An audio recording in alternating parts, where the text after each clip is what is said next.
प्रस्तुत पाठ 9वीं कक्षा का दूसरा पाठ है दोहे। तो पहला दोहा हम देखेंगे। रहीमन धागा प्रेम का मत तोड़ो चटकाए, टूटे से फिर ना मिले, मिले गांठ पड़ी जाए। तो इसमें रहीम जी बोलना चाहते हैं कि प्रेम का धागा एक बार टूट जाने से वो फिर नहीं जुड़ता। चाहे आप कितनी भी कोशिश करें, उसे फिर से नहीं जोड़ा जा सकता। अगर उसे हम फिर से भी जोड़ते हैं तो उसमें एक गांठ जरूर पड़ जाती है। तो हमें कोई भी हमारा जो रिश्ता है उसे एक झटके से नहीं तोड़ना चाहिए, क्योंकि रिश्ते को बनाने में बहुत समय लग जाता है। और अगर उसे एक बार उसमें खटास आ जाती है तो फिर वो कभी भी नहीं जुड़ता, उसमें पहले जैसी मिठास नहीं रहती। दूसरा देखेंगे। रहीमन निज मन की बिथा, मन ही राखो गोय, सुनी अठिले हैं लोग सब, बांटी न ले हैं कोई। तो रहीमन निज मन की व्यथा, अगर आपके मन में कोई कष्ट है तो आप उसे अपने मन में ही रखो। सुनी अठिले हैं का मतलब होता है मजाक। आप अगर उसे लोगों के सामने व्यक्त करोगे, उसके लोगों को बताओगे, तो लोग केवल मजाक ही उड़ाएंगे, कोई भी उसे दूर करने की कोशिश नहीं करेगा। तीसरा देखते हैं। एक सधे सब साधे सब जाय, रहीमन मुलही सी चिबो, फूले फले अघाई। रहीम के अनुसार अगर हम एक एक करके कार्यों को पूरा करने का प्रयास करें तो हमारे सारे कार्य पूरे हो जाएंगे। सभी कार्य एक साथ अगर हम पूरे करने की कोशिश करेंगे, सब कार्यों को एक साथ अगर हम स्टार्ट करेंगे तो वो सारे कार्य हमारे पूरे नहीं हो पाएंगे। तो हमारा जो भी कार्य है उसे हम एक एक करके ही हमें करना चाहिए। जैसे कि अगर एक पौधा है, एक हम पौधा लगाते हैं तो उसके केवल जड़ में पानी देने से, उसे सींचने से ही वो हरा भरा हो जाता है। चौथा देखेंगे। चित्रकूट में रमी रहे, रहीमन अवध नरेश, जा पर विपदा पड़त है, सो आवत यह देश।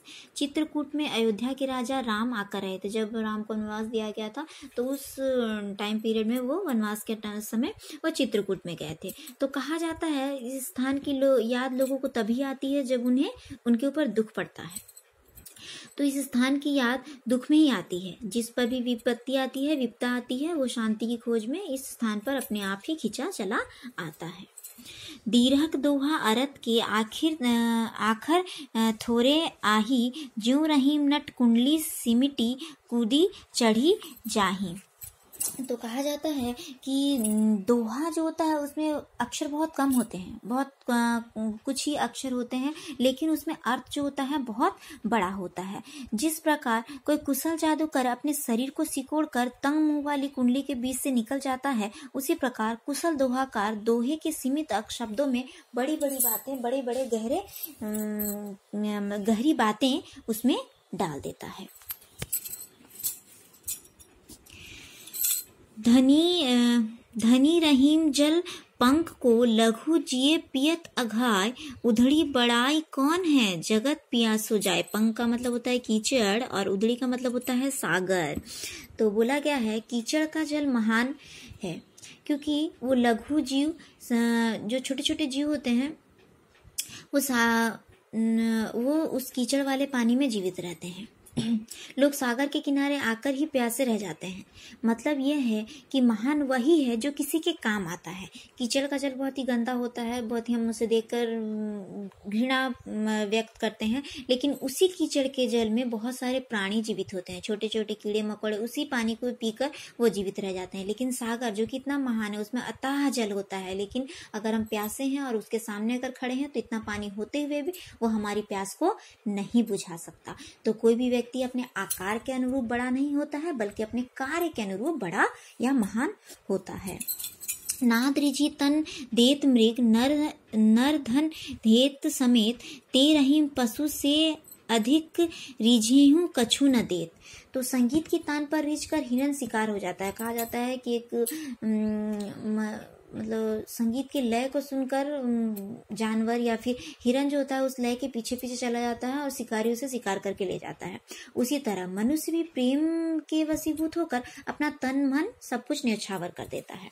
लेकिन वह लोग पशु से भी बदतर होते हैं, जो कि किसी से खुशी तो हासिल करते हैं, किसी के मतलब किसी से सब कुछ हासिल कर लेते हैं, उसके साथ रहकर उसे खुशी मिलती है, लेकिन उसके बदले में उसे कुछ भी नहीं देते हैं।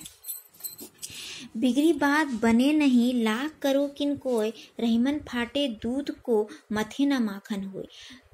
इस दोहे में कहा गया है कि जो बात एक बार बिगड़ जाती है वो बात फिर से नहीं बन पाती। जिस प्रकार अगर दूध एक बार फट जाता है तो उसे मथने पर वो कभी भी मक्खन नहीं बनता, क्योंकि वो दूध फट चुका है। रहीमन देखी बड़ेन को, लघु न दीजिए डारी, जहाँ काम आवे सुई कहाँ करे तलवारी। तलवारी का मतलब होता है तलवार। तो यहाँ बोला गया है कि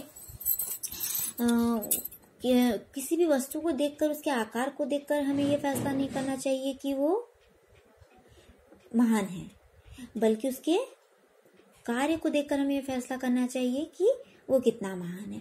अगर हमारे पास कोई छोटी सी वस्तु है, हमारे सामने कोई बड़ा वस्तु आ जाता है, तो हमें वो छोटी वस्तु नहीं फेंक देना चाहिए, क्योंकि जिस कार्य के लिए हमें जिस वस्तु की जरूरत होती है उस समय हमें उसी वस्तु से कार्य करना पड़ता है। अगर हमें किसी कोई कपड़ा फट गया है, उसे हमें सिलना है, तो उसे हमें सुई की ही जरूरत है। उस समय अगर सुई की जगह पे हमारे पास तलवार है तो वहां पे तलवार कोई भी काम नहीं कर सकता। तो ये नहीं कि आपके पास अगर कोई बड़ा चीज आ जाता है तो जो छोटी मोटी चीजें हैं उनको आप फेंक दे या उनको आप महत्वहीन समझे। रहीमन निज संपत्ति बिना कोउ न विपत्ति सहाय, बिनु पानी ज्यों जलज को नहीं रवि सके बचाए। तो बोला गया है कि संकट के समय में मनुष्य की जो निजी संपत्ति होती है, जो उसका अपना पैसा होता है, वही सहायता करती है। जिस प्रकार पानी का अभाव होने पर सूर्य कमल की कितनी भी रक्षा करने की कोशिश करे पर उसे बचा नहीं सकता। आपके पास अगर आप किसी संकट में पड़ जाते हैं तो सबसे पहले आपके पास जो है, आपके पास जो धन है, आप उसे खर्च करेंगे। लेकिन आप अगर किसी से मांगने जाएंगे तो वो कुछ अमाउंट में आपको धन देगा या थोड़ी सी आपको सहायता करेगा। लेकिन अगर आपके पास है तो आप आराम से उस चीज से अपनी जरूरत की या ट्रीटमेंट या फिर जो भी जरूरत अपने पूरी कर सकते हैं।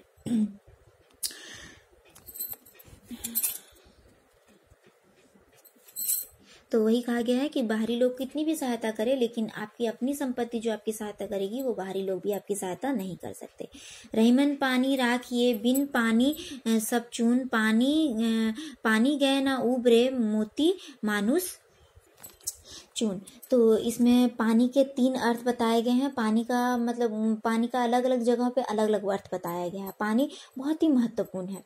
पानी अर्थात चमक। अगर मोती में चमक नहीं है तो उस मोती का कोई मूल्य नहीं है। पानी अर्थात सम्मान। अगर मनुष्य के जीवन में सम्मान नहीं है तो वो मनुष्य जीवन का कोई अर्थ नहीं है।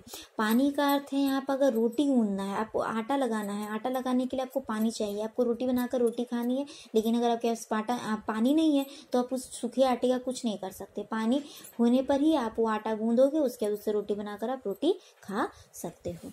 तो इसमें कुछ प्रश्न उत्तर दिए गए हैं जो कि इस दोहे के ऊपर ही बेस है, जो कि आराम से आपको मिल जाएंगे इसके अर्थ और आराम से ये कर सकते हैं। क्वेश्चन नंबर 2 बहुत इजी है, जिसके जो मैंने अर्थ बताया है उसके अनुसार ही आप कॉपी में लिख लेंगे। उसके बाद यहाँ पे कुछ दिए गए हैं, उदाहरण के आधार पर पाठ में निम्नलिखित शब्दों का प्रचित रूप लिखें। यह आप खुद से करने की कोशिश करेंगे।